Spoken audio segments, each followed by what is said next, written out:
What's up everyone? So I thought I'd go over the upgrades on the B17 Betty we're going to be testing. So first off, you'll notice that the wheels are Treal beadlock wheels, and I didn't have to destroy these wheels, the stock ones, because my buddy Keith, some of you might know him from RCH, the hobby shop that's local here, also known as Remote Control Hobbies. We call it RCH for short. So yeah, the stock wheel and tire is 12.9 gram, and the Treal wheels with the stock tires is 22.6 gram. So it does help a lot on your center of gravity. And besides that, I glued the servo saver. I'm sure some of you remember seeing that in the video I did where I put the wider axles on here and everything, showed you how to do that. I also put red aluminum Treal steering links and red aluminum Treal diff covers. And the reason it's red is because Betty is a redhead. I had to put some red highlights underneath. So yeah, overall it looks great. I did put Treal shocks on here, and you can see there's a little bit of preload. These are soft springs too, the ones that come with it. I switched them over to the soft set. And I want to let you know that if you do get the Treal wheels, any of them, they make it a little narrower. So it's actually the stock wheelbase of the original Scx24s, like the Deadbolt, the C10, and the Jeep. Because on these you can see the wheels much deeper. I honestly think it looks a little better like that because old hot rods and stuff were narrow. But I am going to try and widen it. I'll try my RGT wheel hexes. They're on my 6x6. Or I'll see if I can get some full send wheel hexes sent out. So yeah, let's try these upgrades out and have a little fun, shall we? Okay, here we go. First run with the upgrades. I was trying to wait till it was a little drier out, but I don't think that's going to happen anytime soon.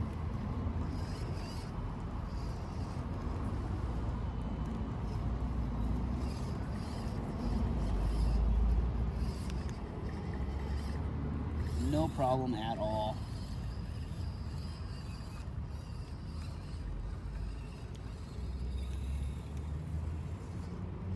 It's definitely more stable.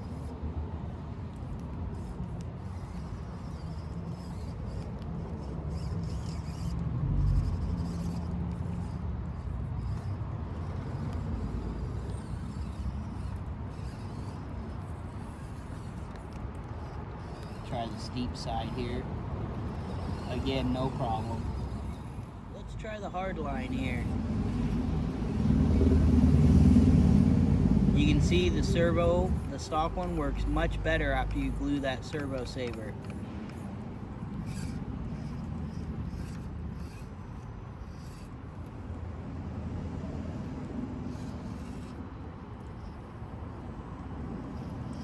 It's really slick out here, and these tires are brand new, so they're not broken in yet.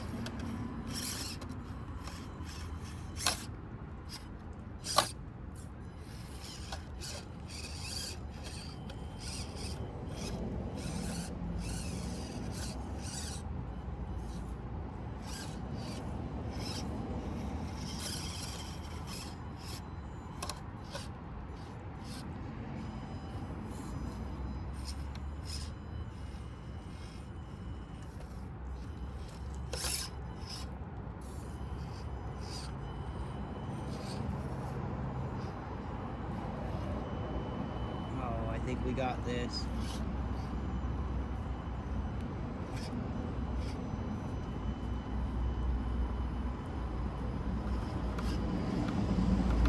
Slid off. We can make it work though.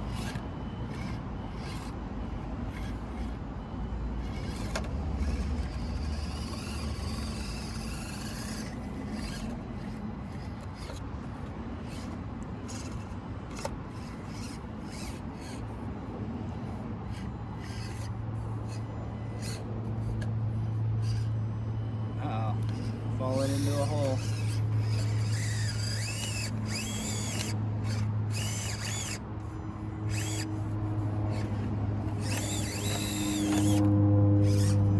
got out of it.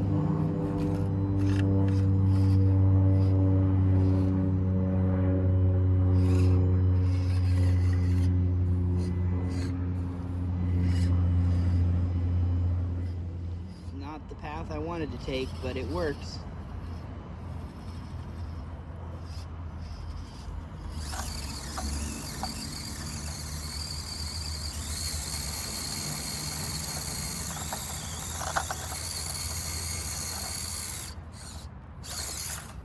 There we go.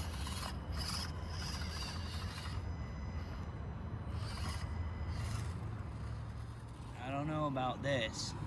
It's awful wet out here to try to pull this line off.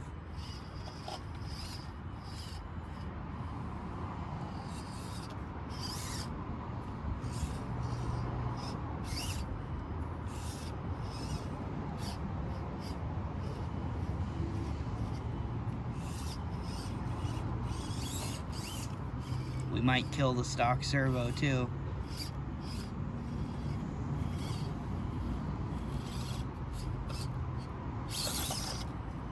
We'll just go this way.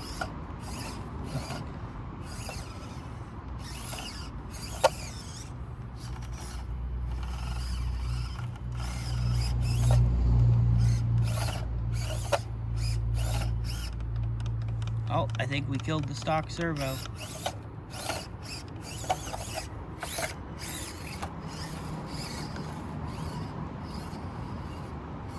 Yep, we've got no steering. So, I'm going to put another servo in it real quick. Sorry about the brief intermission. The stock servo actually busted there, and I'm pretty sure the reason is the roll on Kelly Butte on part 2 of breaking this thing in. So what happened is the gears actually stripped. I don't know if you can hear it, but they're stripped to heck in there. And that was before I ever glued the servo saver, so that shows the saver doesn't really do much. So yeah, I ended up putting a Tower Pro MG90S in here. You can see all you do is just like any other micro servo is file or cut the tabs here so they clear the chassis, and it'll bolt right in with some longer screws. Those are actually screws left over from my RGT V2. So yeah, let's continue where we left off, and now we're testing a new servo too. Okay, so where we left off, now with the new servo, which is a Metal Gear servo and does seem to have more power than stock. I know these are pretty dang cheap. I'll put a link to them in the description below if I can find them. This one was actually given to me by a buddy of mine quite a while ago now. We made it.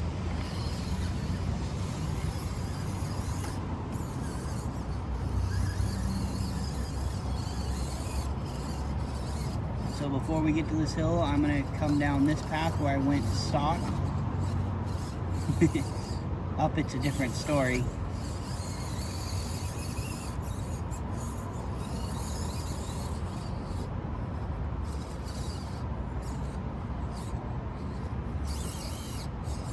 Slid off. Let's try that again, one more time.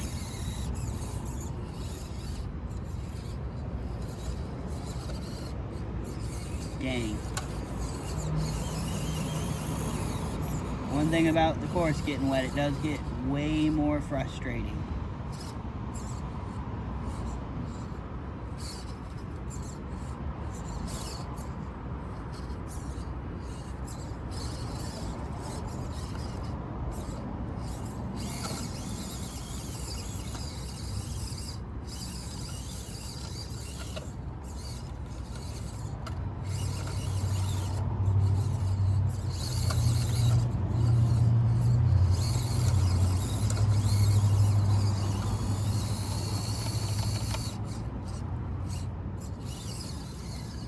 There we go.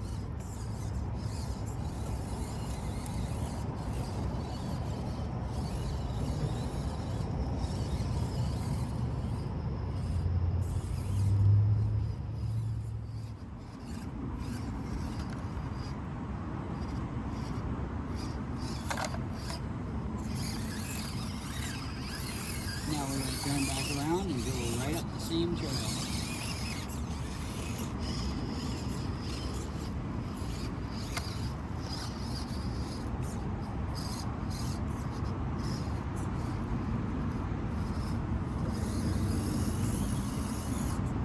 on that back axle.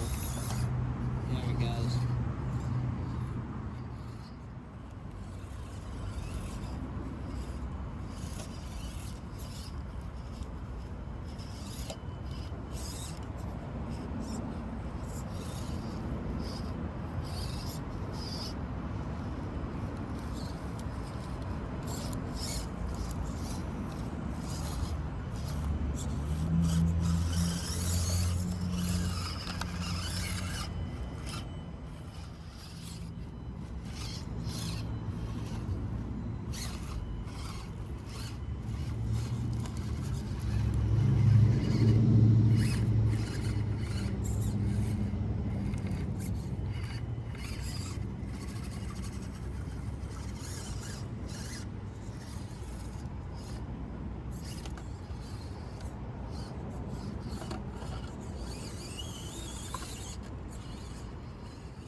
Now we're coming up on what a few of you have dubbed Smurf Hill.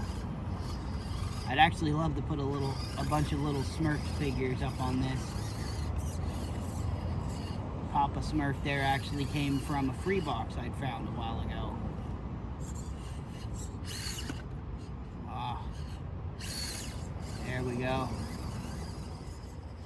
Now for the last couple lines here, let's see how it does on this hill.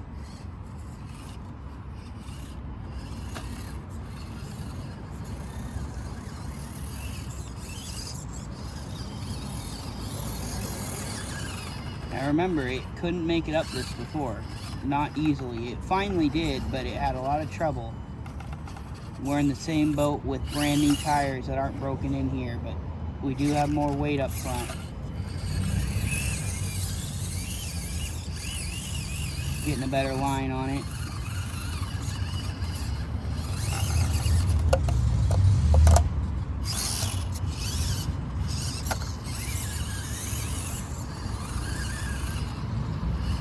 Being wet, like I've been saying, doesn't help either.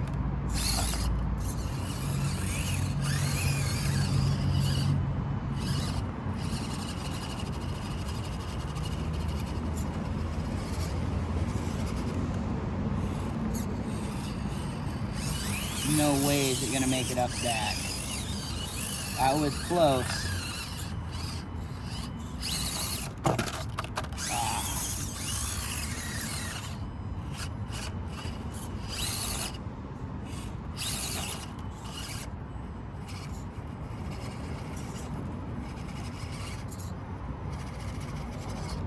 Oh, too far to the side. Oh.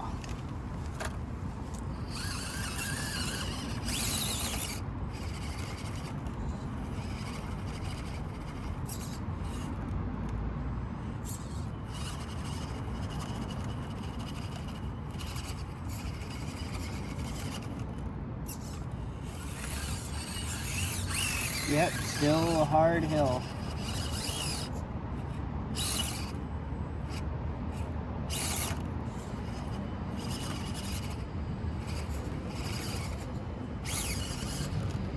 Almost. There we go. Now let's try the side hill here. Because it is a little bit narrower than it was, but still does good. Now let's go over to the incomplete mud. Over here at the incomplete mud pit, I think it'll do fine because the dirt's kind of packed down after all the rain.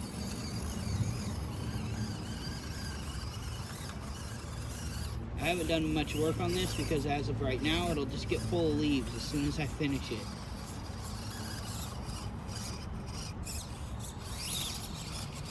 This is kind of washed out a bit, but still do. Now we're going to come down this spot, and I have to be careful because there's a big hole right here. There we go. See the rear tire drop down into that hole. Now let's see if we can make it through this.